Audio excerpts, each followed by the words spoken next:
Tehran doesn't feel like a city on the brink. It seems young and vibrant and not nearly as conservative as you might think. But in the background looms the long shadow war with the US.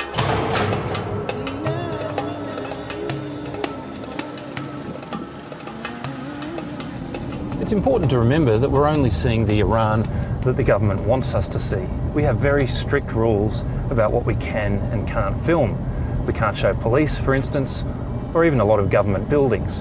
And we have a government-supplied translator who goes everywhere with us. And one of his jobs is to report back on who we speak to and what they say.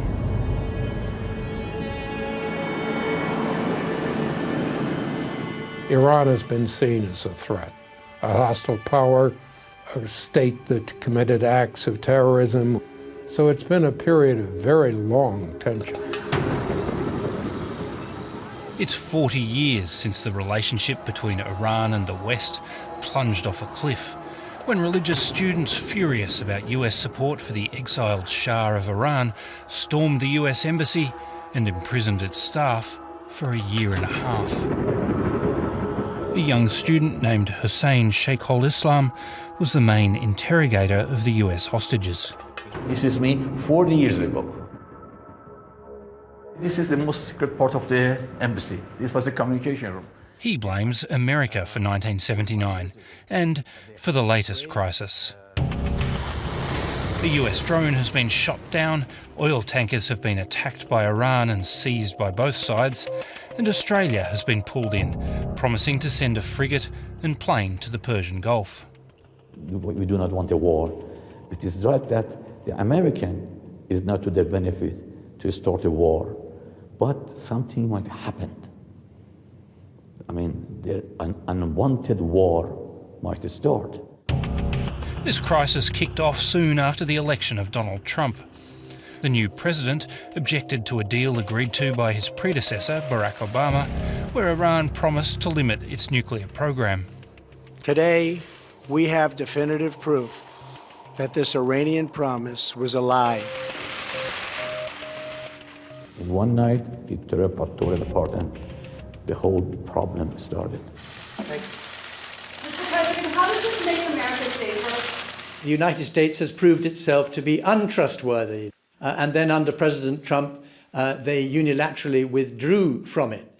They've never got over the humiliation inflicted upon them by the totally unjustified detention for 444 days of the personnel of the US Embassy. The president reimposed sanctions, not because Iran had broken its nuclear promises, but as punishment for its role in various Middle East conflicts, like Syria, Yemen, and in Israel. It is a dangerous situation because they started a game, a foolish game, calling everybody terrorists, to making sanctions. They are depriving our people from their ordinary rights to buy food and medicine. The American assertion a year ago that their sanctions weren't about harming the Iranian people is now a transparent lie. Someone who's feeling that harm acutely is 10-year-old Amir. He hurt his knee when he fell off his bike. A minor injury has become a big problem because he has haemophilia. He needs the blood-clotting drug Factor VIII. There are no supplies left in his hometown, so he's come 500 kilometres to Tehran for treatment. Because of the sanctions, finding drugs is very difficult. We have to go there and beg for the medications. Medicine is exempt from sanctions, but Amir's mum and his doctors say the drugs aren't getting through. When the United States says that drugs are not included in the sanctions, it's a big lie, because we have to understand that medicine is just like other goods. If they block us from transferring money to other countries, then we cannot import drugs.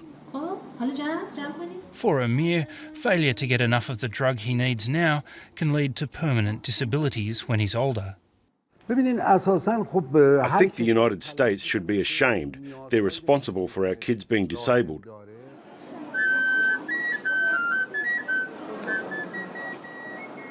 On one level, sanctions are working. People are certainly weary of rising prices, a rotten economy, and the government's inability to get the nation out of this hole.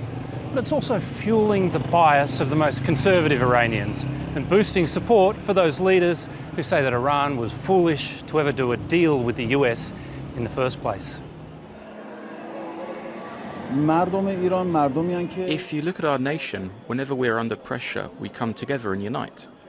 Look at the 8-year war with Iraq. As our leaders said, there will be no war. But if somebody slaps us, they're going to get something in return. Now Australia's been drawn into this escalating conflict after Iranian attacks on oil tankers. A surveillance plane will arrive shortly and a warship is due to begin patrols in the Strait of Hormuz early next year. Accidents and unintentional escalation can happen very easily and spiral out of control. Now, if that happens, the escort activities that Australia has underway on Britain would suddenly become potentially real military activities. Australia is making a huge mistake, says the US Embassy hostage taker Hussein Sheikh al-Islam. In such a highly charged environment, the former Iranian Deputy Foreign Minister says it won't take much for a conflict to erupt, and an Australian warship will be in the crosshairs. No wise man puts the life of his soldier in hand of an unpredictable fool like Trump.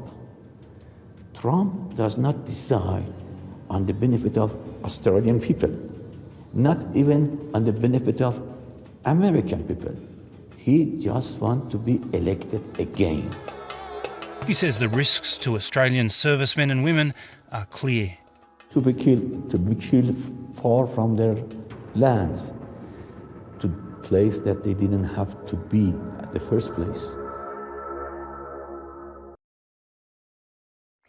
Hi, I'm Lee Sales. Thanks for watching this story. If you'd like to watch more of 730's stories, they are on the left of your screen. And tap on the button below to subscribe and get the latest from ABC News.